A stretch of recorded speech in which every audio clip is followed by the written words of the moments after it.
Shalom, rekan-rekan mahasiswa yang saya kasihi di dalam Tuhan. Kita kembali bertemu dalam perkuliahan kita pada saat ini. Oke, jadi kita sudah menyelesaikan dispensasi yang pertama, yaitu dispensasi kesucian. Kita melihat bahwa salah satu hukuman yang Allah berikan kepada manusia karena jatuhnya mereka ke dalam dosa adalah Tuhan mengusir mereka dari Taman Eden. Dan ketika Tuhan mengusir mereka dari Taman Eden, maka kita masuk ke dalam dispensasi yang baru, yaitu dispensasi keinsyafan. Jadi, saat ini kita akan belajar masuk pada dispensasi yang kedua, namanya dispensasi keinsafan. Biasa disebut juga dengan dispensasi hati nurani. Nah, mari kita melihat bagian-bagian ini, dan kita melihat pelajaran ini bahwa keadaan manusia saat dimulainya dispensasi ini hanyalah dua orang, yaitu Adam dan Hawa. Keadaannya sangat berbeda sekali ketika mereka masih di Taman Eden dengan ketika mereka di luar Taman Eden atau ketika mereka diusir dari Taman Eden. Sekarang mereka dalam keadaan di bawah kendali dosa, sama sekali di bawah kendali dosa. Mereka bukan lagi orang yang suci, tetapi mereka menjadi daging, benar-benar menjadi daging, dan mereka benar-benar dikuasai oleh daging dan akibat dosa yang mereka buat. Setelah kemarin atau perkuliahan kita yang pertama, kita sudah membahas dan sudah dijelaskan secara terperinci keadaan manusia setelah manusia jatuh ke dalam dosa. Saat ini Allah membuat sebuah dispensasi yang baru, yaitu dispensasi keinsyafan. Dispensasi ini dinamakan dispensasi keinsyafan, ya, karena kita bisa melihat alasannya di dalam Kejadian pasal 3 ayatnya yang ke-22. Mari kita lihat Kejadian pasal 3 ayatnya yang ke-22. Berfirmanlah Tuhan Allah, sesungguhnya manusia itu telah menjadi seperti salah satu dari kita, tahu tentang yang baik dan yang jahat, maka sekarang jangan sampai ia mengulurkan tangannya dan mengambil pula dari buah pohon kehidupan itu dan memakannya sehingga ia hidup untuk selama-lamanya. Jadi dispensasi ini dinamakan dispensasi keinsyafan atau dispensasi kasih karunia karena Alkitab mengatakan sesungguhnya manusia itu telah menjadi seperti salah satu dari kita tahu tentang yang baik dan yang jahat. Nah, perhatikan saudara. Bagian ini sebenarnya kalau kita mengikuti dalam dunia teologi, memiliki beberapa pendapat. Ya, pendapat yang pertama, mereka mengatakan bahwa sebenarnya sebelum manusia jatuh dalam dosa, manusia sudah mengetahui tentang yang baik dan juga yang jahat. Nah, ada juga yang mengatakan bahwa sebenarnya sebelum manusia jatuh dalam dosa, manusia sama sekali tidak tahu tentang apa yang jahat. Yang mereka ketahui hanyalah sesuatu yang baik. Tidak ada yang mereka pahami tentang kejahatan karena mereka dalam keadaan suci. Nah, perhatikan, saya boleh mengutip satu pendapat yang mengatakan bahwa memang benar bahwa sebelum manusia jatuh ke dalam dosa, sebenarnya hati nurani itu sudah ada. Sejak manusia diciptakan, hati nurani itu sudah ada. Namun hati nurani belum berfungsi. Kenapa hati nurani belum berfungsi? Karena memang untuk apa hati nurani dipakai atau digunakan? Karena manusia masih dalam keadaan suci, masih di dalam keadaan yang belum berdosa. Jadi mereka belum perlu menentukan yang baik dan yang jahat. Ketika manusia jatuh ke dalam dosa, barulah hati nurani seperti sesuatu yang bangun, yang tadinya tidur, yang tadinya tidak berfungsi, kemudian hati nurani manusia langsung bangun. Karena memang di sini sangat jelas dikatakan bahwa sesungguhnya manusia itu telah menjadi seperti salah satu dari kita, tahu tentang yang baik dan yang jahat. Tahu tentang yang baik dan yang jahat. Jadi Kejadian pasal 3 ayat 22 ini sangat jelas mengatakan bahwa saat manusia jatuh dalam dosa, Alkitab Tuhan langsung mengatakan mereka tahu tentang yang baik dan yang jahat. Jadi pada waktu mereka sebelum mereka jatuh dalam dosa, mereka memang benar-benar masih di dalam pemikiran yang suci, yang murni, tanpa celah. Tetapi setelah mereka mengambil keputusan untuk tidak taat kepada Tuhan, maka hati nurani manusia langsung bergerak, langsung berfungsi. Sebentar saya jelaskan ya, mengapa manusia Tuhan harus menaruh hati nurani tersebut. Perhatikan. Jadi kemudian saya sudah menjelaskan kepada saudara-saudara mengenai Kejadian pasal 3 ayat 15. Saya mungkin bisa mengulang lagi karena ini adalah dasar dari semua pelajaran di dalam Alkitab itu. Kalau boleh saya katakan, sumbernya, dasarnya adalah Kejadian 3 ayat 15. Sebuah bagian yang sangat penting sekali. Jadi kalau saya tulis Kejadian 3, ya, Kejadian pasal 3 ayat 15 itu ini berbicara tentang nubuatan bahwa Yesus ya akan mati di kayu salib. Untuk melakukan karya kematiannya di kayu salib, maka Yesus harus menjadi manusia. Perhatikan, untuk mati di kayu salib, Yesus harus betul-betul menjadi manusia. Nah, di dalam Kejadian 3 ayat 15, Allah berkata kepada Hawa, dari benih perempuan ini. Berarti pada waktu Yesus menjadi manusia, Yesus harus berada di bawah garis keturunan, ya, garis keturunan manusia. Anda lihat. Jadi Yesus pada waktu dia menjadi manusia itu tidak ujuk-ujuk langsung menjadi manusia. Tetapi ada proses yang harus Yesus lewati, bahwa dia harus berada di bawah garis keturunan manusia. Jadi bukan ujuk-ujuk kemudian Yesus menjadi manusia keluar dari batu, atau Yesus muncul tahu-tahu dari kepulan asap yang membumbung, kemudian Yesus seperti pemain sulap keluar dari asap itu. Enggak. Allah menubuatkan bahwa Yesus akan mati di kayu salib. Untuk mati di kayu salib, dia harus menjadi manusia. Nah, untuk menjadi manusia, dia harus berada di bawah garis keturunan. Tapi ingat, ini yang perlu saudara-saudara pahami, bahwa Kejadian 3 ayat 15 ini juga berbicara tentang pengharapan. Berbicara tentang pengharapan. Di Kejadian 3 ayat 15 ini, ada dua pengharapan yang terbersit di dalam diri Allah, baik yang Allah sampaikan setelah Kejadian 3 ayat 15, atau sebuah pengharapan yang Tuhan sembunyikan berabad-abad. Jadi pengharapannya adalah, pertama, pengharapannya setiap orang, ya, setiap orang yang percaya, ya, yang percaya akan, ya, menempati Yerusalem baru, Yerusalem baru. Dan yang kedua, pengharapan tentang surga. Nah, tapi yang perlu para mahasiswa pahami bahwa sejak Adam jatuh dalam dosa,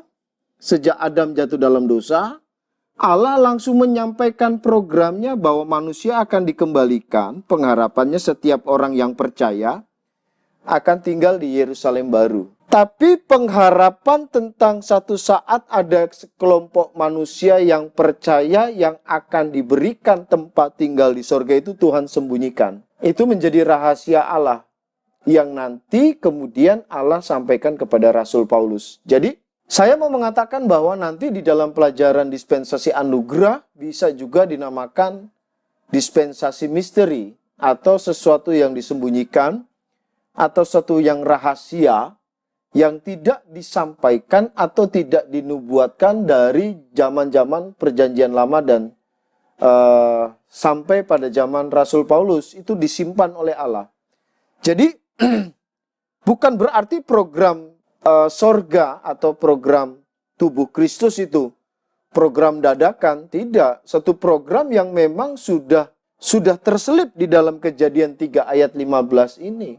Ini adalah berita Injil, saudara. Jadi Kejadian 3 ayat 15 adalah nubuatan tentang Injil yang memiliki pengharapan bahwa setiap orang yang percaya di luar masa anugerah akan tinggal di Yerusalem baru, dan setiap orang yang percaya di masa anugerah akan masuk di dalam sorga. Jadi Anda lihat, program Yerusalem baru itu bukanlah program yang nanti disampaikan kepada bangsa Israel, tidak. Itu adalah sebuah program yang Allah sampaikan sejak pada waktu Adam dan Hawa jatuh ke dalam dosa. Sehingga di dalam perjanjian lama tidak pernah mereka berpikir bahwa mereka yang percaya kepada pengorbanan Yesus itu akan pergi ke sorga. Tidak, semuanya berpengharapan ke bumi.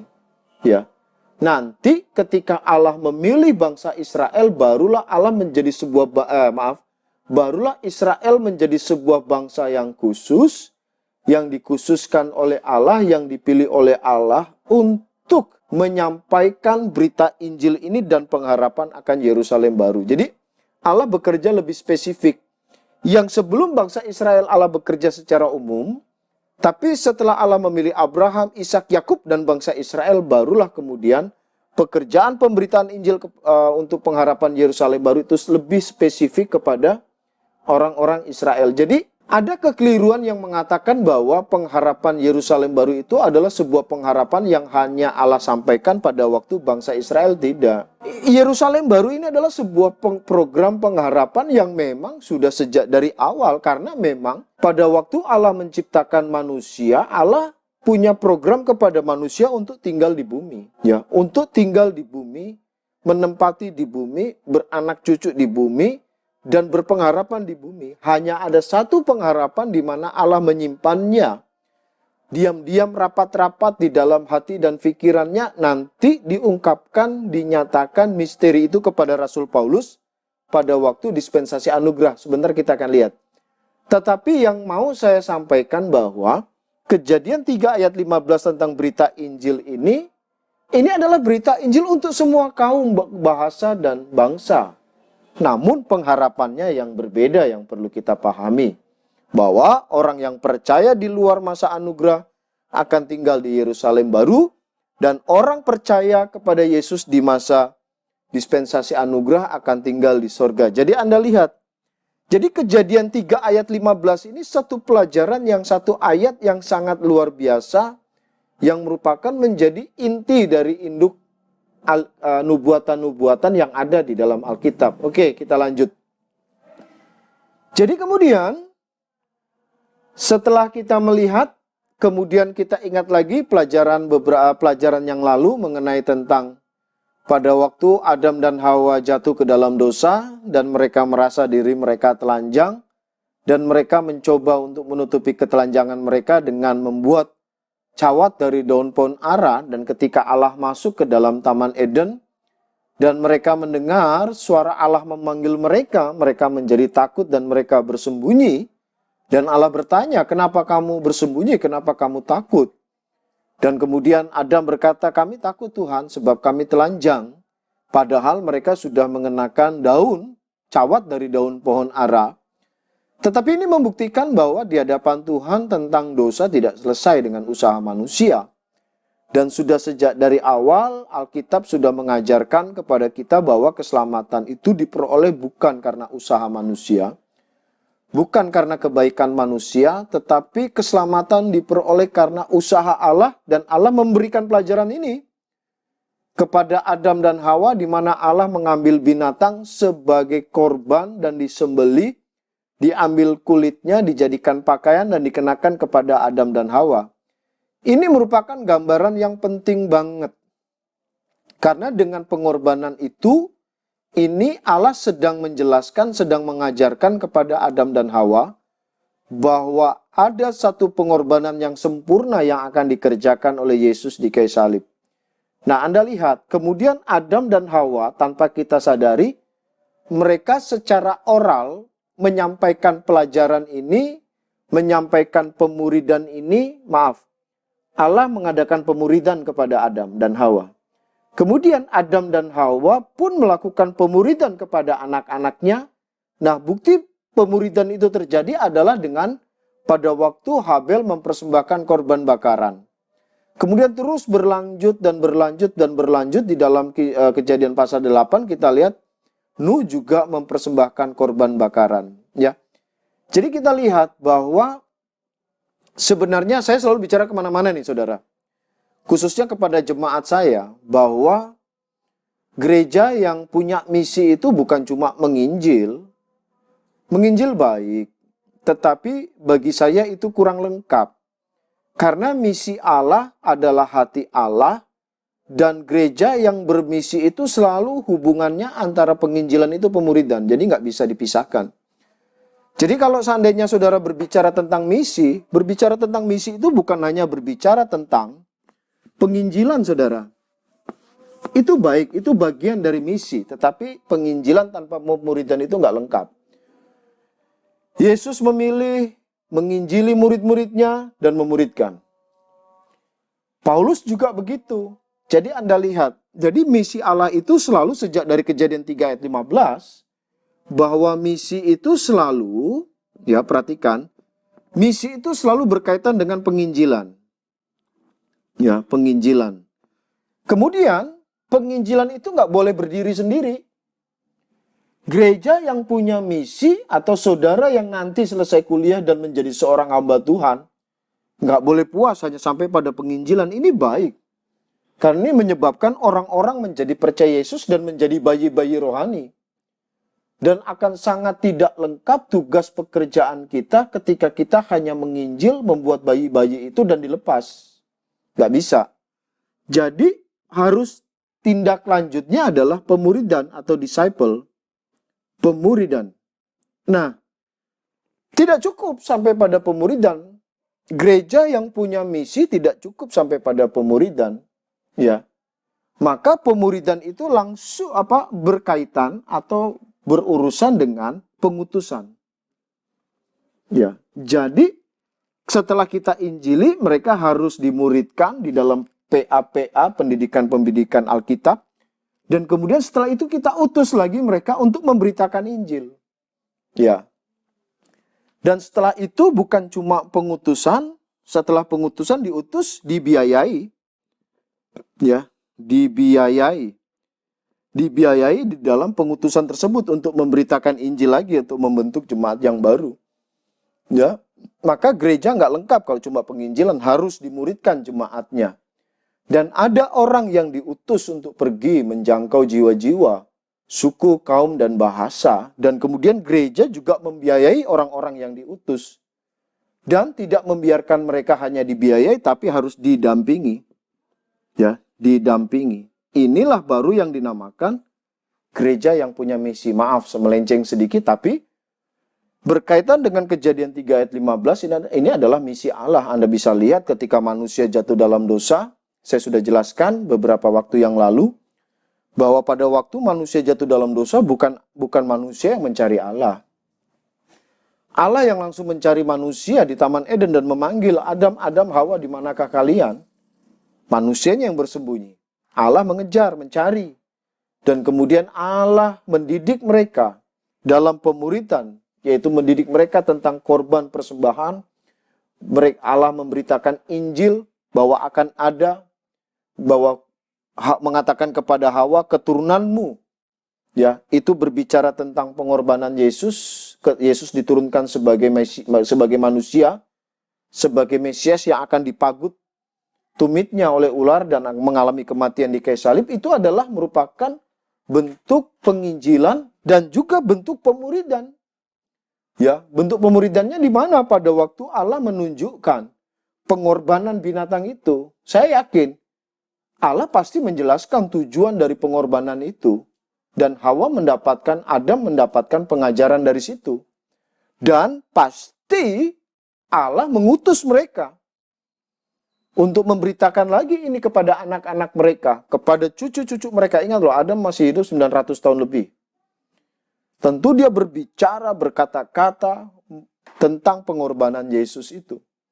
Dan kemudian anak-anaknya diutus lagi. Jadi Anda lihat, jadi di dalam Kejadian 3 ayat 15, Kejadian 3 ayat 7, dan Kejadian 3 ayat 21 itu adalah berbicara tentang di mana Allah menyampaikan misinya kepada Adam dan Hawa. Nah, kita lanjut. Jadi manusia kemudian bebas mengikuti jalan yang Allah sediakan atau untuk menolaknya pada waktu peristiwa-peristiwa setelah manusia jatuh dalam dosa. Nah, kalau kita mempelajari dispensasi keinsyafan ini, maka kejadiannya, peristiwanya adalah pada waktu manusia setelah jatuh dalam dosa, Kejadian pasal 3, sampai dengan pada waktu Nuh dan keluarganya keluar dari bahtera di dalam Kejadian pasal 8. Jadi Kejadian pasal 3 sampai dengan Kejadian pasal 8 itu adalah peristiwa di dalam dispensasi keinsyafan. Tapi Anda lihat, pada waktu mereka keluar dari Taman Eden, ya mereka berdua, hanya berdua, Adam dan Hawa, dan tokohnya. Sekali lagi, saya harus ingatkan kepada kalian bahwa di dalam dispensasi, di dalam pelajaran dispensasi, suka atau tidak suka, Anda harus benar-benar mengingat bagian ini, mengingat prinsip-prinsipnya. Yang pertama adalah tokoh di dalam setiap dispensasi. Nah, di dalam dispensasi keinsyafan ini, tokohnya adalah Adam. Ya, Adam. Nah, perhatikan.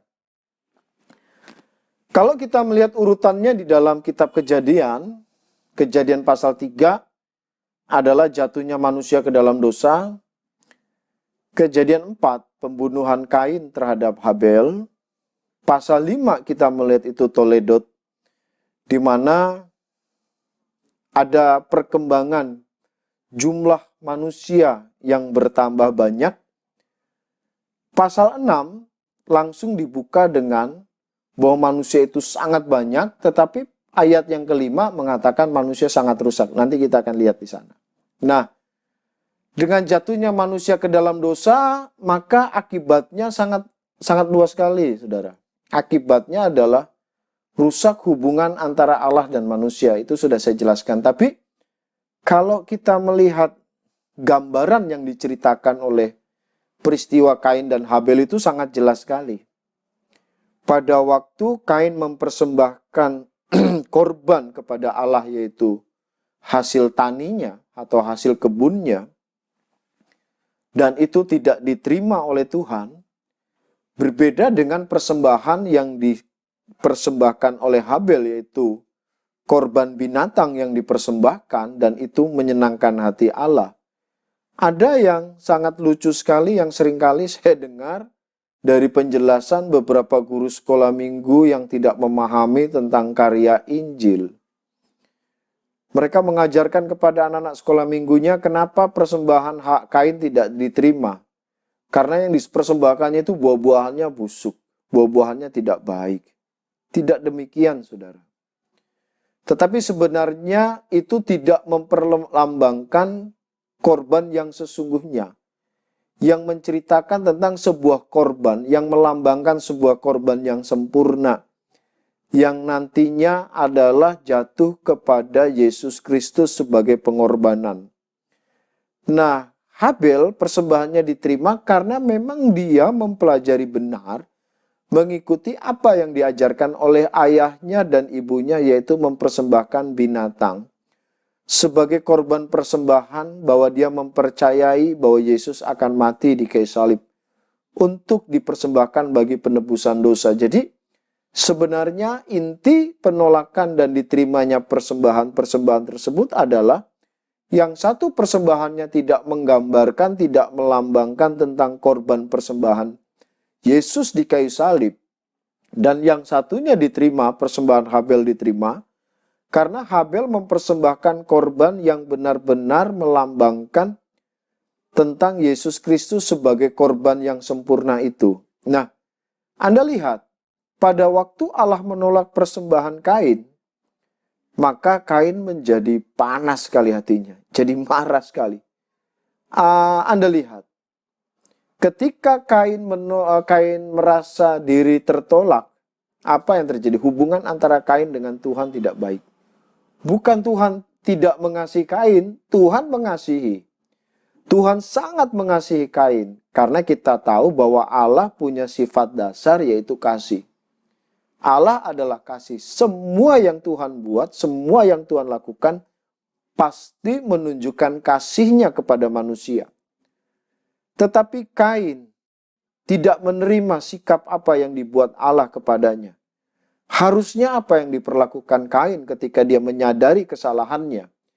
Dia harus bertobat, kembali, berubah, mengubah cara hidupnya dengan melakukan apa yang Tuhan inginkan. Tetapi karena dia keras hati, karena dosa sudah menguasainya, sehingga membuat dirinya memiliki hubungan yang tidak baik dengan Allah. Anda lihat, dosa membuat hubungan manusia dengan Allah menjadi tidak baik.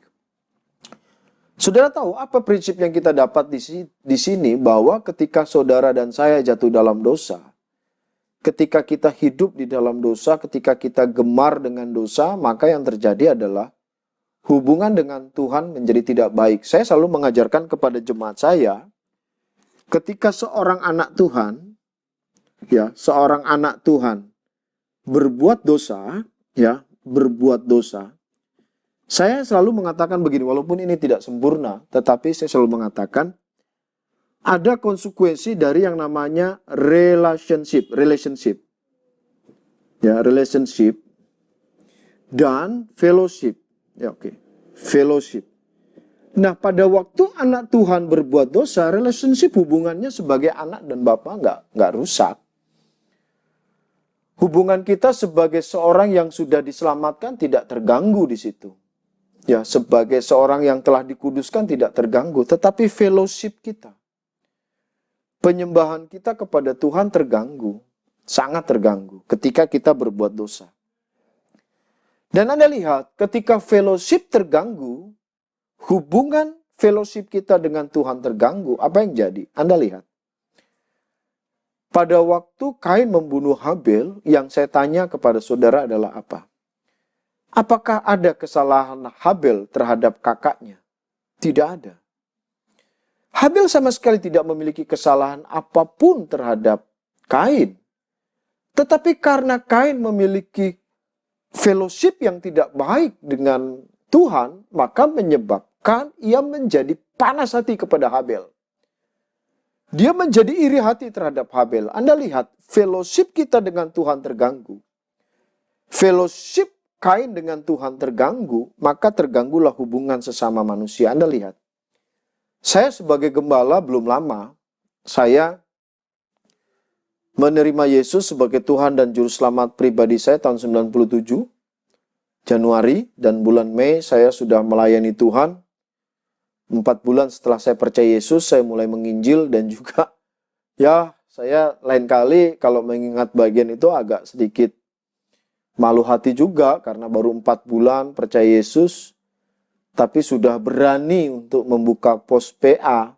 Dan saya ingat anggota pos PA saya pada waktu itu seorang majelis, keluarga majelis. Agak lucu juga, orang yang baru bertobat 4 bulan, tetapi saya nggak ngerti. Waktu itu saya merasa bahwa saya ingin melayani Tuhan dan bekerja bagi Tuhan. Tahun 99, saya full time di Gereja Alkitab Anugerah sebagai seorang gembala. Dan tahun 2000 saya membuka pelayanan Gereja Alkitab Anugerah di sekitaran Air Madi. Nah, jadi sejak tahun 99 sampai dengan hari ini, secara full time berarti sudah 21 tahun saya melayani sebagai seorang full time. Dan hampir setiap minggu, sebagian besar hari Minggu itu saya isi dengan khotbah-khotbah kepada jemaat. Dan saya melihat bahwa seringkali ketika ada hubungan antar jemaat tidak baik, tidak harmonis, tidak saling mengasihi, maka sebenarnya intinya bukan hubungan itu yang menjadi persoalan, tapi fellowship-nya dengan Tuhan yang menjadi persoalan. Jadi kalau saya melihat, puji Tuhan sih di tempat kami hampir tidak ada perselisihan antar jemaat atau pengurus, hampir tidak ada.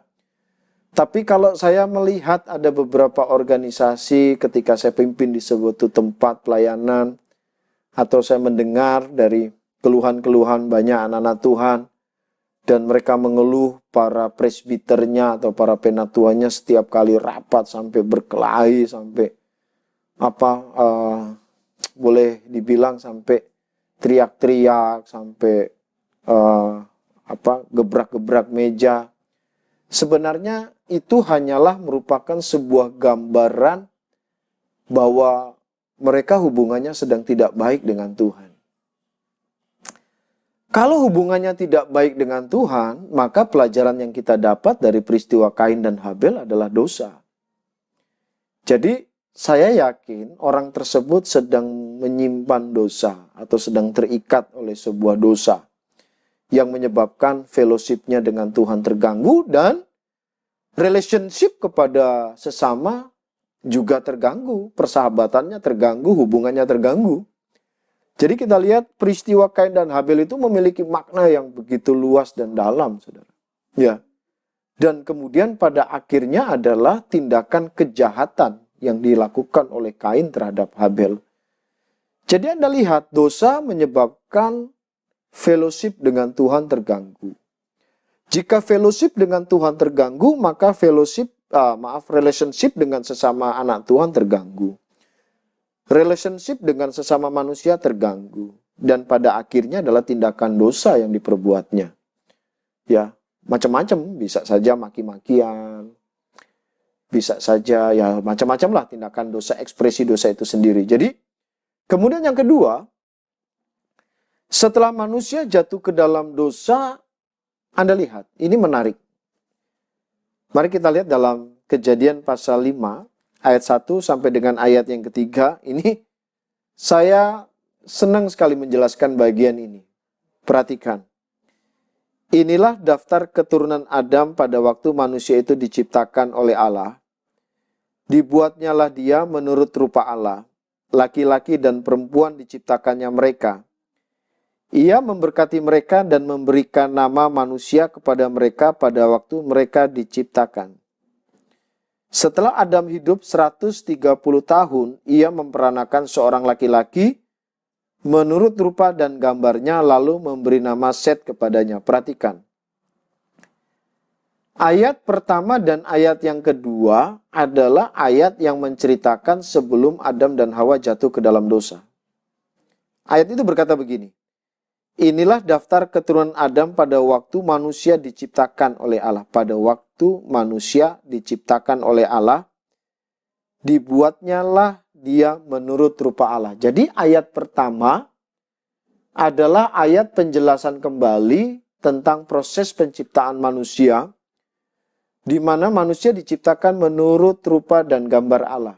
Tetapi perhatikan, ayat 3 adalah peristiwa menceritakan tentang keadaan Adam dan Hawa setelah jatuh ke dalam dosa. Ayat 3 berkata, setelah Adam hidup 130 tahun, ia memperanakan seorang laki-laki menurut rupa dan gambarnya. Perhatikan, ia memperanakan seorang anak laki-laki menurut rupa dan gambarnya dan memberi nama Set. Anda lihat, Set tidak dilahirkan dalam keadaan dan rupa Allah. Tetapi Alkitab mengatakan melahirkan menurut rupa dan gambarnya. Katanya itu adalah merupakan kata ganti Adam. Jadi Anda lihat di sini. Setelah Adam dan Hawa jatuh ke dalam dosa, ya, seluruh keturunan Adam tidak lagi diciptakan menurut gambar Allah di sini. Tidak, gambar Allah sudah menjadi rusak sama sekali. Dan anak-anaknya tidak lagi diciptakan menurut gambar Allah. Di sini udah putus hubungan antara Allah dan manusia. Maka seluruh keturunan Adam dilahirkan menurut gambar Adam yang berdosa. Adam yang berdosa. Yang berdosa. Jadi kalau boleh saya katakan dulu pada waktu Allah menciptakan Adam, Adam diciptakan dengan seperti sebuah lukisan yang indah. Sebuah lukisan yang menceritakan tentang kehebatan Allah. Adam itu seperti sebuah lukisan yang menceritakan tentang kemuliaan Allah.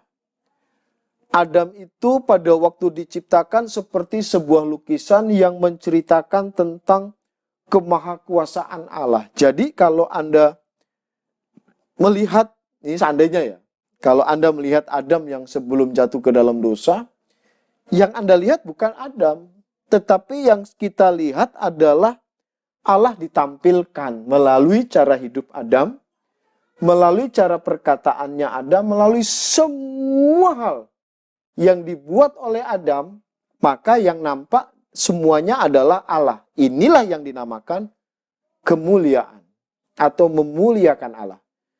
Jadi memuliakan Allah itu adalah menceritakan, menggambarkan tentang Allah. Jadi ada yang bertanya sama saya, Pak, apa sih tujuan hidup kita? Ya tujuan hidup kita tanya kepada Allah yang menciptakan kita. pada waktu Allah menciptakan manusia, tujuannya adalah menjadi gambarnya Allah. Di mana manusia menceritakan tentang segala hal tentang Allah. Segala sesuatu tentang Allah. Tapi kan persoalannya adalah pada waktu manusia jatuh dalam dosa, gambar ini menjadi rusak. Dan gambar ini juga diturunkan kepada anak-anaknya sampai kita hari ini. Gambar Allah menjadi rusak, benar-benar rusak. Jadi hati manusia itu di dalamnya rusak. Udah rusak sama sekali. Namun kabar baiknya adalah bahwa bagi kita yang percaya Yesus sebagai Tuhan dan Juru Selamat pribadi, gambar itu hadir lagi di dalam hati kita. Gambar yang pernah Allah taruh di dalam hati dan pikiran Adam itu ada lagi di dalam diri kita. Ya, pada waktu saudara dan saya terima Yesus.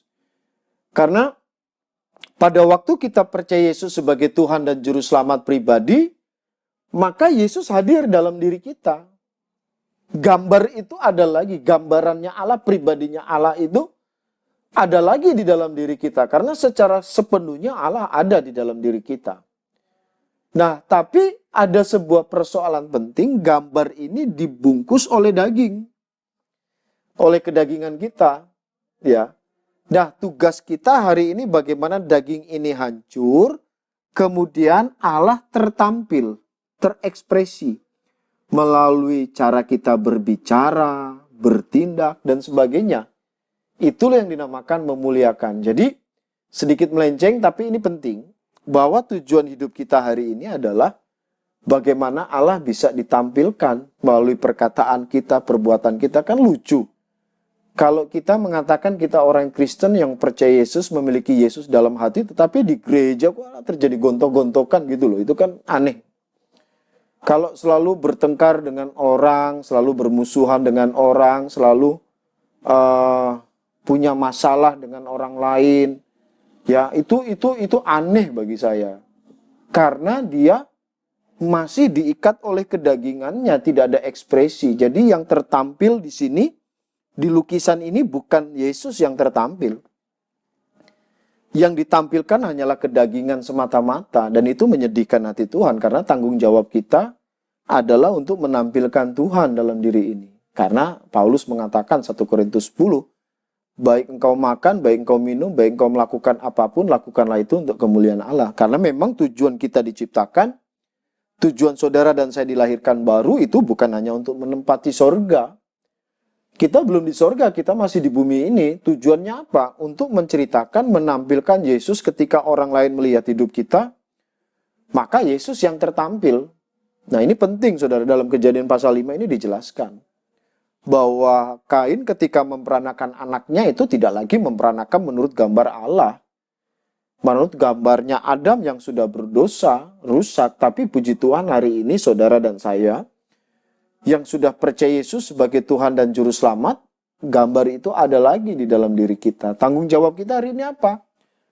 Menghancurkan kedagingan ini supaya Yesus tertampil dari lukisan hidup kita. Sehingga ketika kita ada di gereja bersekutu dengan anak-anak Tuhan yang lain, yang orang lain lihat adalah Yesus. Ya. Satu saat saya pernah mengisi khotbah di YouTube saya di sebuah grup anak-anak Tuhan mengenai iman dan perbuatan. Dan kemudian ada yang bertanya, Pak, bagaimana tentang perbuatan baik seseorang? Apakah semuanya itu menyenangkan hati Tuhan atau tidak? Saya bukannya tidak mau menjawab, tapi saya tahu arah pertanyaannya akan kemana. Dan pada akhirnya benar yang saya lihat. Ada dua anak Tuhan yang berumuran sudah 50-an lebih, tapi yang ditampilkan daging di sini. Karena perdebatannya udah bukan lagi seperti seorang anak Tuhan, perdebatannya udah bilang, kamu iblis, kamu iblis. Nah itu aneh sekali. Dan yang saya lihat, yang ditampilkan mereka berdua, mereka sedang show, tapi menampilkan kedagingan. Jadi Anda lihat di sini. Jadi kita sedang belajar dispensasi keinsyafan, tapi ada pelajaran penting di dalam Kejadian pasal 5. Ketika Adam setelah jatuh ke dalam dosa, Adam tidak lagi, anak-anak Adam dan sampai kita tidak lagi dilahirkan menurut gambar Allah yang indah ini. Tetapi kita dilahirkan menurut gambar Adam yang berdosa. Gambar ini jadi rusak. Tapi puji Tuhan, hari ini kita udah terima Yesus. Harusnya sekarang tujuan hidup kita adalah menampilkan Yesus melalui lukisan hidup kita. Nah, selanjutnya, akibat dosa itu bukan hanya kita dilahirkan menurut gambar Adam, tetapi kita terancam pada kematian jasmani. Adam langsung terancam pada kematian jasmani ini di dalam kejadian di dispensasi keinsyafan. Sebelumnya mereka tidak mengenal yang namanya kematian jasmani. Kemarin saya sudah jelaskan bahwa yang dimaksudkan dengan mati itu perpisahan, ya. Dan kematian ini ada 3, kematian rohani, jasmani, dan kematian kekal. Dan kematian jasmani ini menjadi bagian dalam kehidupan Adam. Memang benar pada waktu mereka jatuh ke dalam dosa, mereka tidak langsung mati. Tidak langsung mati. Tetapi mereka berangsur-angsur pada akhirnya mengalami kematian secara jasmani. Yang selanjutnya, Anda lihat, ketika manusia jatuh ke dalam dosa, akibatnya ini fatal banget, saudara. Sangat fatal. Ya, saya pernah ke pertemuan yang lalu, saya mengatakan bahwa pada waktu manusia jatuh ke dalam dosa, manusia itu jadi jahat banget. Dosa itu membuat manusia jadi sangat jahat sekali. Saya bahkan mengatakan lebih jahat dari binatang kalau Allah tidak menjaga dan memprotek manusia.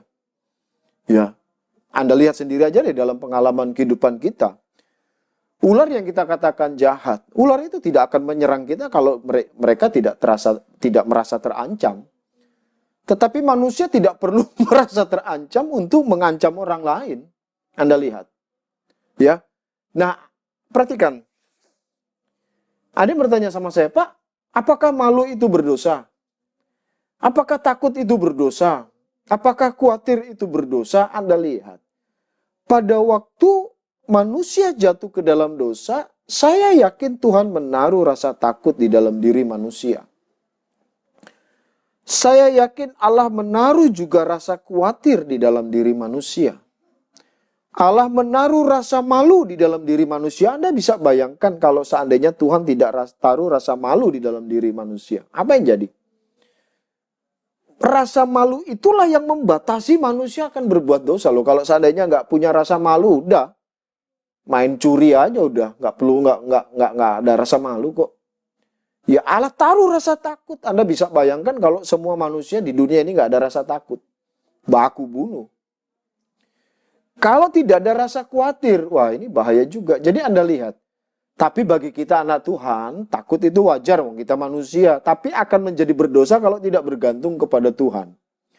Khawatir itu wajar kita sebagai manusia. Terkadang Allah menaruh kita di dalam masa-masa khawatir agar kita sadar bahwa kita bukan Superman dan kita bergantung kepada Tuhan, mencari Tuhan untuk mendapati Tuhan. Jadi Anda lihat. Jadi kalau boleh saya bilang, saya katakan bahwa rasa takut khawatir itu seperti tembok yang membatasi gerak manusia untuk hidup di dalam dosa. Ya. Tetapi pada waktu seseorang menembus tembok ini, disinilah manusia akan jatuh ke dalam dosa dan menjadi jahat.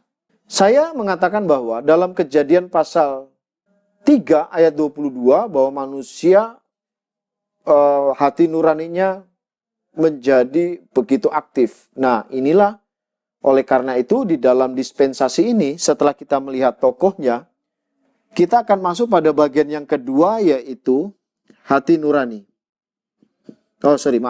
Maksudnya peraturannya. Jadi peraturannya adalah manusia diatur oleh hati nuraninya. Ya.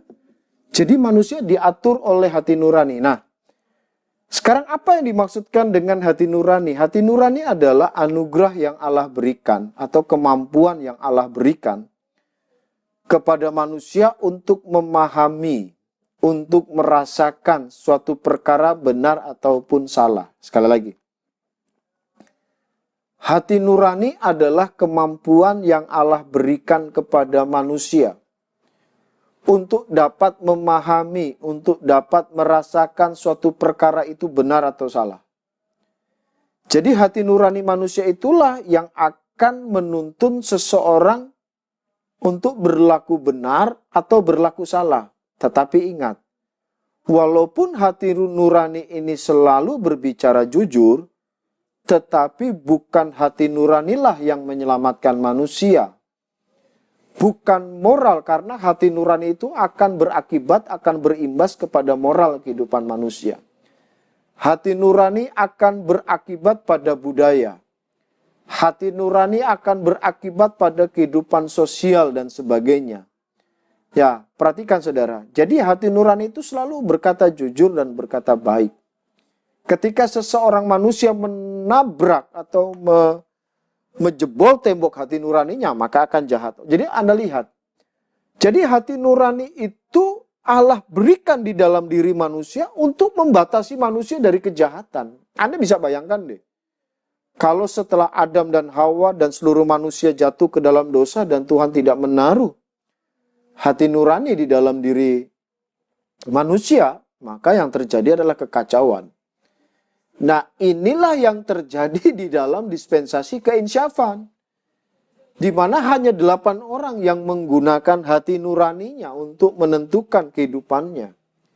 Jadi di dalam dispensasi keinsyafan ini pada waktu itu di dalam Kejadian pasal 3 setelah jatuh dalam dosa, sampai peristiwa air bah, manusia diatur oleh hati nuraninya. Untuk menentukan sesuatu baik dan tidak, hati nuraninya yang menentukan. Tetapi apa yang terjadi, saudara? Apa yang terjadi? Mari kita lihat. Di dalam Kejadian pasal 6, kita akan masuk pada bagian kegagalannya. Kita lihat dalam kegagalannya. Ya. Kegagalan manusia dalam dispensasi keinsyafan adalah, mari kita lihat. Ketika Kejadian pasal 6 ayat 1. Ketika manusia itu mulai bertambah banyak jumlahnya di muka bumi, dan bagi mereka lahir anak-anak perempuan, maka anak-anak Allah melihat bahwa anak-anak perempuan manusia itu cantik-cantik, lalu mereka mengambil istri dari antara perempuan-perempuan itu. Siapa saja yang disukai mereka, berfirmanlah Tuhan, rohku tidak akan selama-lamanya tinggal di dalam manusia, karena manusia itu adalah daging, tetapi umurnya akan 120 tahun saja. Pada waktu itu orang-orang raksasa di bumi dan juga pada waktu sesudahnya, ketika anak-anak Allah menghampiri anak-anak perempuan manusia, dan perempuan-perempuan itu melahirkan anak bagi mereka, inilah orang-orang yang gagah perkasa. Di zaman purbakala, orang-orang kenamaan, ketika dilihat Tuhan bahwa kejahatan manusia besar di bumi, dan bahwa segala kecenderungan hatinya selalu membuahkan kejahatan semata-mata. Anda lihat. Disinilah kegagalan manusia di dalam dispensasi keinsyafan. Kejadian pasal 6 ayat 1 menceritakan bahwa pertumbuhan populasi jumlah manusia sangat banyak. Ketika manusia mulai bertambah banyak jumlahnya. Tetapi persoalannya adalah bahwa seluruh manusia pada ayat yang kelima menjelaskan sebuah keadaan yang kalau saya mencoba membayangkan itu mengerikan sekali, saudara. Mengapa mengerikan sekali? Karena ayat itu berkata dalam ayat 5, ketika dilihat Tuhan bahwa kejahatan manusia besar di bumi. Kejahatan manusia besar di bumi. Dan perhatikan, ayat 5 juga berkata bahwa segala kecenderungan hatinya selalu membuahkan kejahatan. Jadi Anda lihat, kegagalan manusia di dalam dispensasi keinsyafan, mereka bukan cuma jahat, tapi kecenderungan hati nurani mereka udah nggak pakai lagi. Sehingga mereka bukan hanya jahat dalam tindakan, tapi mereka punya kejahatan di dalam hati, semuanya semata-mata cuma jahat. Anda bisa bayangkan, kalau hari ini dikatakan dunia hari ini jahat, tapi kita masih bertemu dengan orang-orang yang baik. Hari ini orang berkata dunia ini udah semakin tua, semakin jahat, tapi Kejadian pasal 6 itu bumi belum tua. Tetapi Alkitab mengatakan seluruh dunia, seluruh bumi, orang-orang bertindak jahat. Bukan hanya perbuatannya yang jahat, Tetapi di dalam hatinya semuanya niatnya itu cuma jahat, jahat, jahat, jahat, dan jahat semata-mata. Ini menyedihkan hati Tuhan. Dan ini memilukan hati Tuhan. Jadi kegagalan mereka di dalam dispensasi keinsafan bukan hanya Kain membunuh Habel. Ya, itu hanya cikal bakal kejahatan manusia yang sungguh jahat itu. Ya, tetapi di dalam Kejadian pasal 6 ayat 5 ini sangat jelas, sangat transparan bahwa Allah murka karena manusia tidak menggunakan hati nuraninya lagi. Ya, sangat jahat semata-mata sehingga ayat yang ke-6 mengatakan maka menyesalah Tuhan. Maka menyesalah Tuhan karena bahwa ia telah menjadikan manusia di bumi dan hal itu memilukan hatinya. Dari Kejadian pasal 6 ayat 1 sampai 6 ini banyak pertanyaan, dua bagian pertanyaan. Yang pertama tentang kata anak-anak Allah di dalam Kejadian pasal 6 ayat 4. Di situ dikatakan pada waktu itu orang-orang raksasa ada di bumi dan juga pada waktu sesudahnya ketika anak-anak menghampiri anak-anak perempuan manusia dan kemudian menghasilkan manusia-manusia raksasa. Yang lucunya bagi saya adalah ada yang bertanya, siapakah anak-anak Allah ini? Kok jawabannya itu para malaikat? Bagaimana mungkin? Malaikat itu diciptakan gak punya gender. Malaikat itu diciptakan gak punya kelamin. Malaikat itu diciptakan gak punya alat untuk melakukan hubungan badan. Loh kok bagaimana mungkin manusia bisa menikah, bisa kawin dengan malaikat, itu kan salah. Nggak ada. Dan ayat ini menggunakan bagian di dalam pada waktu peristiwa Ayub. Ini nggak benar jawaban itu. Jadi siapakah anak-anak Allah ini? Tetap manusia. Alkitab tidak mengungkapkan siapakah anak-anak Allah ini, hanya dikatakan dalam kitab Kejadian sebelumnya bahwa ada dua kelompok manusia. Manusia yang jahat, itu perwakilan Kain. Dan manusia yang baik, perwakilan Habel, yang digantikan posisi Habel oleh Set. Beberapa penafsir mengungkapkan kata anak-anak Allah ini adalah anak-anak manusia yang baik, yang percaya kepada Tuhan. Ya, berarti saya percaya bahwa kata anak-anak Allah di sini di dalam Kejadian pasal 6 ayat 4 bukan malaikat. Itu sebuah kesalahan. Kemudian Kejadian pasal 6 ayat 6. Ada pemuda saya waktu masih sekolah. Ditanya oleh temannya. Loh ini kok Tuhanmu itu kok bisa menyesal? Kejadian pasal 6 ayat 6 itu mengatakan maka menyesallah Tuhan. Lah kalau menyesal bagaimana Tuhan bisa salah melakukan sesuatu? Saya mengatakan kepadanya, mari kita lihat di dalam 1 Samuel pasal 15 ayat 29. Lagi pula sang mulia dari Israel tidak berdusta dan tidak tahu menyesal sebab ia bukan manusia yang harus menyesal. Jadi kata menyesal ini bukan berarti Allah salah menciptakan manusia. Tidak. Kata menyesal itu ungkapan hati Allah yang marah terhadap tindakan sikap manusia yang jahat semata-mata. Jadi kata menyesal itu bukan berarti Allah salah menciptakan. Kata menyesal itu karena Allah sudah marah sekali dengan sikap hidup manusia. Nah itu sama dengan biasanya orang tua. Kalau anak-anaknya udah sangat nakal, biasanya kata-katanya mama menyesal melahirkan kamu. Ya apakah pada melahirkan menyesal? Enggak menyesal. Bahkan waktu dia lahir, kita sebagai orang tua menyambutnya dengan penuh sukacita, bahagia. Tapi karena ada sikap tindakan anak-anak yang nakal itu sampai tercetus perkataan seperti itu. Oke, kita lanjut. Nah, perhatikan saudara-saudara. Jadi, setelah manusia begitu jahat, manusia begitu luar biasa kejahatannya, maka Allah memandang perlu untuk mengatur kehidupan manusia kembali. Kita lihat dalam Kejadian pasal 6 ayat 7, itu dikatakan, berfirmanlah Tuhan, aku akan menghapuskan manusia yang telah kuciptakan itu dari muka bumi, baik manusia maupun hewan dan binatang-binatang melata dan burung-burung di udara.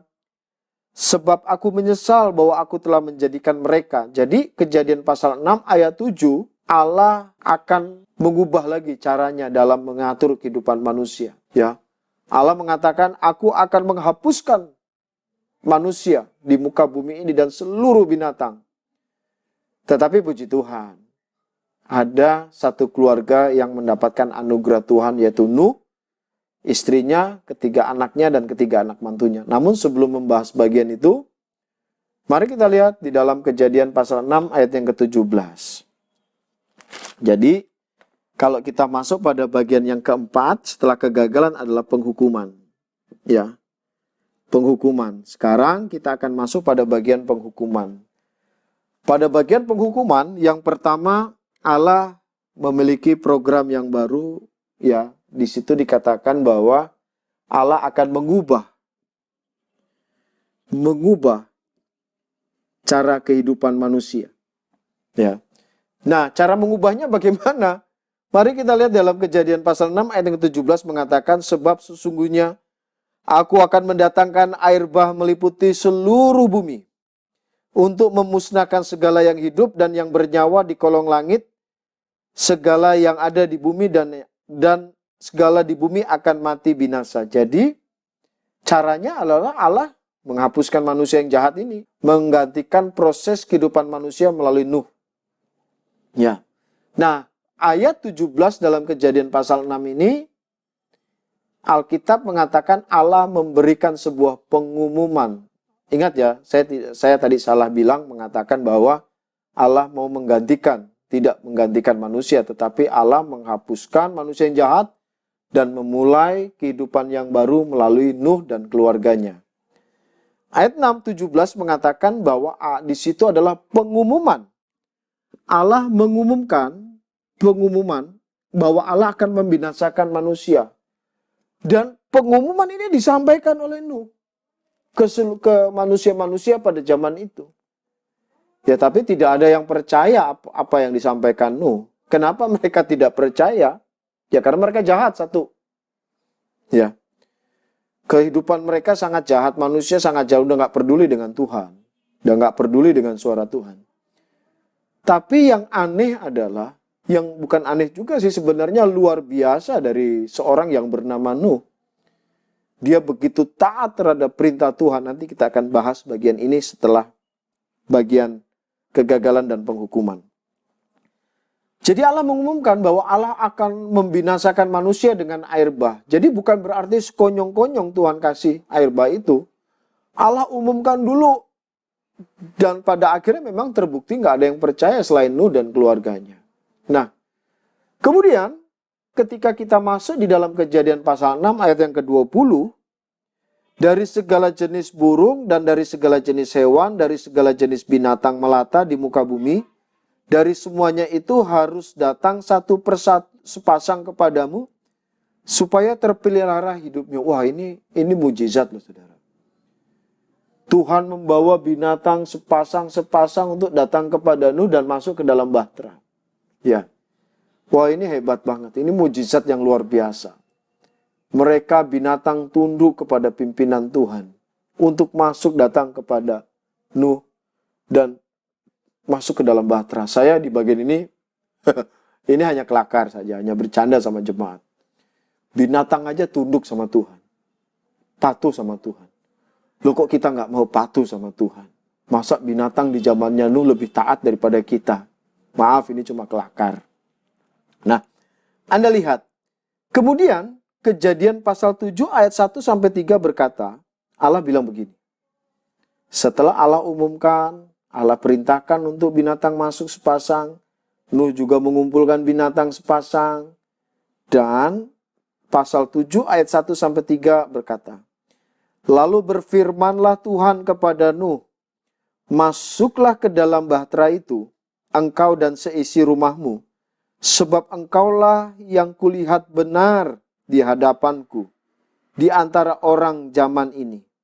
Dari segala binatang yang tidak haram haruslah kau ambil 7 pasang, jantan dan betina. Tetapi dari binatang yang haram 1 pasang jantan dan betina. Juga dari burung-burung di udara 7 pasang jantan dan betina, supaya terpelihara hidup keturunannya di seluruh bumi. kemudian masuk. Nuh juga mengumpulkan binatang-binatang, ada yang 7 pasang, ada yang 1 pasang. Nah, setelah mereka masuk ke dalam bahtera, Anda lihat. Kita lihat Kejadian pasal 7 ayat yang ke-11. Allah memulai penghukumannya. Allah memulai penghukumannya pertama binatang Nuh dan keluarganya berjumlah 8 orang masuk ke dalam bahtera. Dan semua binatang yang diperintahkan oleh Tuhan tadi masuk ke dalam bahtera. Kejadian pasal 7 ayat 11 kita lihat. Pada waktu umur Nuh 600 tahun. Pada bulan yang kedua, jadi saya coba untuk menuliskan kepada saudara ya. Umur Nuh 600 tahun. Oke, umur Nuh 600 tahun. Pada bulan yang kedua, bulan kedua, kemudian pada hari yang ke-17 bulan itu, pada hari itulah terbelahlah segala mata air Samudra Raya yang dahsyat dan terbukalah tingkap-tingkap dari langit. Ya, air yang dari langit turun ke bawah yang saya katakan cakrawala tersebut. Tanggal 17. Tanggal 17, bulan 2, umur 600 tahun. Mulai air menggenangi bumi. Mulai Samudra Raya mengeluarkan airnya dari dalam bumi, mengeluarkan air dari atas, turun air. Nah, ayat 12-nya berkata, dan turunlah hujan lebat meliputi bumi 40 hari 40 malam lamanya. Jadi pada waktu mereka sudah ada di dalam bahtera, Anda bisa bayangkan 40 hari 40 malam loh saudara. Hujan gak berhenti-berhenti dengan dahsyatnya. Kemudian pasal 7 ayat 18-20 berkata, ketika air itu makin bertambah-tambah dan naik dengan hebatnya di atas bumi, terapung-apunglah bahtera itu di muka air, dan air itu sangat hebatnya, bertambah-tambah meliputi bumi dan ditutupinya Allah segala gunung tinggi di seluruh kolong langit. Jadi Anda lihat. Ini bagian yang paling ditentang oleh orang-orang liberalisme, oleh orang ateis. Ya. Ini adalah bagian yang sangat ditentang oleh orang-orang liberalisme atau orang ateis. Kenapa? Karena mereka tidak percaya bahwa banjir pada zaman Nuh itu adalah peristiwa yang meliputi seluruh bumi. Ya. Itu cuma bagian di daerah tanah Palestina, Pak. Itu bukan di seluruh bumi. Salah. Alkitab membuktikan bahwa ini di seluruh kolong langit. Di seluruh bumi. Nggak usah susah-susah deh. Saya bangun gereja nih, saudara. Gereja kami di darat agak ketinggian dari pantai. Nah, ketika kami mulai menggali, membuat pondasi, kami mendapatkan kerang-kerang, binatang-binatang yang sebenarnya hanya hidup di laut, tapi kenapa ada di atas? Yaitu karena peristiwa air bah sampai ke sini, sampai ini menggenangi bagian ini, kerang-kerang sampai terdampar di sini. Dan juga kita menemukan dalam fakta-fakta sejarah ditemukan bahwa banyak sekali gua-gua yang isinya binatang-binatang yang mati, yang sebenarnya mereka hidup di dataran rendah, tidak di dataran tinggi. Jadi Anda lihat, memang benar-benar fakta bahwa bumi benar-benar banjir, benar-benar menutupi seluruh bumi. Ya. Loh, ini kalau orang ateis percaya, maka proses yang namanya evolusi terpotong di situ, sehingga mereka mati-matian menentang air bah. Karena kalau air bah benar-benar terjadi dan mereka percaya, maka tesis mereka, pendapat mereka, ajaran mereka tentang evolusi gagal. Ya, saya selalu bilang kepada anak-anak saya dan kepada jemaat saya bahwa teori evolusi itu teori setan. Kenapa? Karena manusia bukan atau makhluk hidup bukan berasal dari ciptaan. Ya, tidak ada orang pemegang teori evolusi itu mereka nggak percaya tentang bahwa Tuhan menciptakan. Karena mereka nggak percaya Tuhan, maka proses manusia itu ada, makhluk hidup ada sampai sekarang bukan karena penciptaan. Tetapi sebuah proses evolusi, banyak macam-macam teori yang mereka lakukan. Ya, salah satu teori yang saya anggap bodoh adalah mereka mengatakan bahwa makhluk hidup itu diawali dari sebuah protein yang menggumpal di alam raya. Karena mereka memahami manusia sebagian besar itu berasal dari protein. Kemudian tersambar petir. Protein itu kemudian menjadi makhluk yang sangat sederhana dan dari sinilah kemudian muncul makhluk-makhluk berevolusi dan sampai manusia. Sedangkan manusia sendiri pun mereka anggap binatang kok. Sehingga manusia dianggap kera-keraan. Ya, hewan mamalia yang menyusui berasal dari kera. Itu kan teori yang salah. Kita percaya bahwa makhluk hidup semuanya berasal dari satu pribadi yang bernama Tuhan yang menciptakan. Ya, jadi saudara yang kekasih, saya mengatakan sampai sekarang saya tidak percaya dengan teori-teori manusia purba dan sebagainya.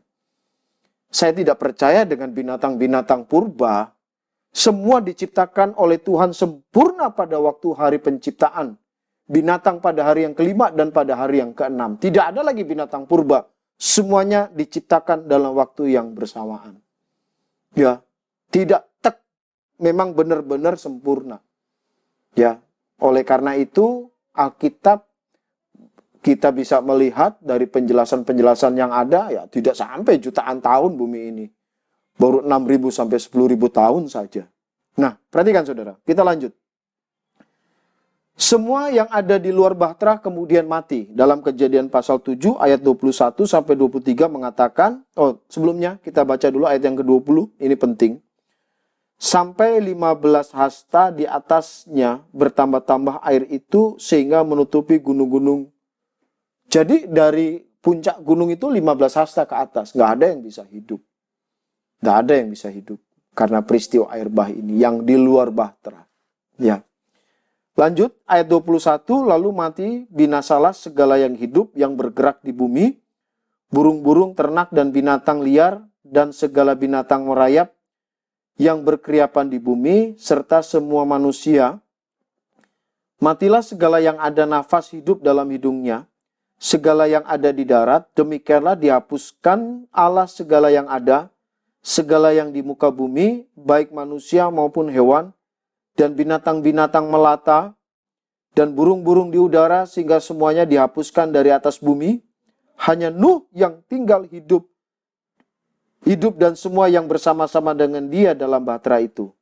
Jadi semua yang ada di luar bahtera mati. Ayat 24 mengatakan bahwa dan berkuasalah air itu di atas bumi selama, kalau kita melihat, kita masuk di dalam Kejadian pasalnya yang ke-8, Anda lihat, dalam bulan yang ke-7, bulan 7, pada hari yang ke-17, jadi tanggal 17 bulan 7, itu terkandaslah bahtera itu pada pegunungan Ararat. Sampai bulan yang ke-10 makin berkuranglah air itu. Dalam bulan yang ke-10 pada tanggal 1 bulan itu, tanggal 1 bulan 10, tampaklah puncak-puncak gunung. Jadi dari bulan 2 sampai bulan 10, 8 bulan, mulai nampak. Sesudah lewat 40 hari, maka Nuh membuka tingkap yang dibuatnya pada bahtera itu. Nah, perhatikan. Kita lihat ayat yang ke-13, saudara. Dalam tahun ke-601, 601, dalam bulan pertama, pada bulan pertama, pada tanggal 1 bulan itu, sudahlah kering air itu dari atas bumi, kemudian Nuh membuka tutup. Jadi tanggal 1, bulan 1, bulan 1, tanggal 1, bulan 1, air sudah kering. 11 bulan, air sudah kering. Ayat yang ke-14, pada pasal 8, dalam bulan kedua, pada hari yang ke-27, bulan itu bumi telah kering. Tanggal 601, bulan yang di situ dikatakan bulan kedua, tanggal 27. Barulah dikatakan dalam bulan ke-20 pada hari itu, ke-27 bulan itu bumi telah kering. Jadi air berkuasa di bumi itu sampai bumi benar-benar kering itu 1 tahun 10 hari loh saudara. Ini bukan waktu yang pendek, waktu yang panjang 1 tahun 10, 1 tahun 1 bulan 10 hari, 1 tahun 10 hari loh. Nuh ada di dalam bahtera itu luar biasa, itu membosankan sebenarnya. Tapi ya itu, karena Nuh hidup bergaul akrab dengan Tuhan, maka tidak ada rasa kebosanan. Ini orang luar biasa banget ini Nuh ini. Orang yang benar-benar taat kepada Tuhan. Orang yang benar-benar luar biasa. Mengasihi Tuhan. Sungguh menakjubkan. Ya. Jadi Anda lihat. Allah menghukum manusia dengan air bah. Apa prinsip yang kita dapat dari keselamatan ini? Prinsipnya adalah bahwa ya walaupun banyak orang yang tidak percaya bahwa ini adalah gambaran Kristus sebagai satu-satunya jalan, tapi saya percaya bahwa kita mengetahui bahwa bahtera itu 3 tingkat. Kemudian hanya ada 1 pintu. Bahtera itu melambangkan Allah. 1 pintu itu melambangkan jalan keselamatan cuma 1, Yesus. Siapa yang di luar Yesus, siapa yang di luar Allah, siapa yang tidak mengikuti jalan Yesus dalam konsep keselamatan. Akulah jalan dan kebenaran dan hidup, tidak ada yang selamat. Itu menggambarkan karena memang di sepanjang perjalanan sejarah perjanjian lama, semuanya cerita Alkitab itu mengarah kepada Kristus sentralnya, saudara. Nggak ada tempat lain. Ya. Nah, Anda lihat, ini merupakan yang sangat-sangat luar biasa dari seorang yang bernama Nuh. Itu prinsip yang pertama yang kita dapati bahwa bahtera melambangkan tentang karya keselamatan itu sendiri. Di mana Allah menceritakan tentang dirinya melalui bahtera itu. Di mana Allah juga mengajarkan kepada manusia pada waktu itu satu-satunya pintu keselamatan hanya ada di dalam Yesus. Nah, prinsip yang selanjutnya adalah yang bisa kita lihat. Tuhan tetap mengasihi manusia karena memang sifat Allah adalah mengasihi. Tidak ada tindakan Allah yang tidak kasih. Saya selalu bilang kepada jemaat saya mengatakan gini, kalau kamu berbuat dosa, kamu tidak hidup dalam Tuhan. Apakah kasih Tuhan berkurang? Tidak. Tetap Tuhan mengasihi kamu seperti apa adanya. Kalau kamu berbuat baik dan kamu hidup dalam pelayanan dan mengasihi Tuhan, apakah kasih Tuhan bertambah? Tidak juga. Karena Allah adalah kasih. Ya, jadi oleh karena itu, kitalah yang rugi kalau kita tidak hidup di dalam Tuhan. Nah, Tuhan selalu menyediakan jalan keselamatan.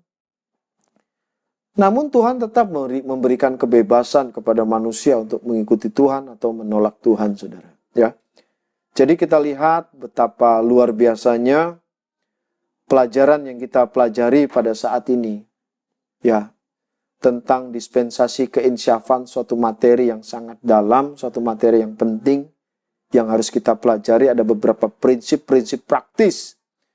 Minta maaf kalau mungkin dalam pelajaran ini ada sedikit hal yang keras yang harus saya sampaikan, ya, tapi namanya di perkuliahan ya begitu, saudara. Kalau di perkuliahan ya terkadang kita harus mendapatkan hal-hal yang keras. Nanti di pertemuan ke-13 atau ke-14, saya tidak tahu tepatnya, kita akan berjumpa, di situ kita akan diskusi. Ya, minta maaf kalau ada kata-kata saja yang keras, tapi ya nggak apa-apa, namanya juga di kelas, ya toh.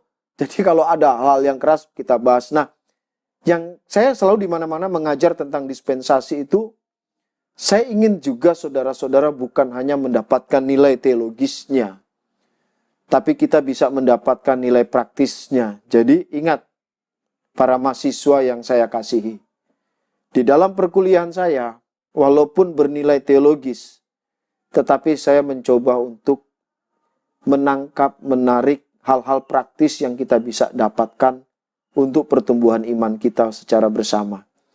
Karena tujuan pelajaran Alkitab adalah, tolong perhatikan saudara, di bagian perkuliahan kita adalah begini. Belajar Alkitab itu bukan hanya memenuhi ini, knowing saudara. Tetapi saudara bukan hanya penuh di sini, tetapi Anda juga harus penuh di sini mengasihi Tuhan. Karena kalau Anda penuh di sini dan di sini kosong, pasti Anda akan menjadi sombong rohani. Ada orang yang mengasihi Tuhan, tapi kosong di sini sesat jadinya. Jadi belajar Alkitab itu Anda harus penuh di sini dan penuh di sini. Dan pada akhirnya ada nilai aplikasi yang kita terapkan dalam hidup kita. Saya selalu berkata kepada para mahasiswa saya, belajar Alkitab, tujuannya adalah aplikasi, bukan penuh di sini dan penuh di sini, tapi penuh dalam tindakan kita. Amin.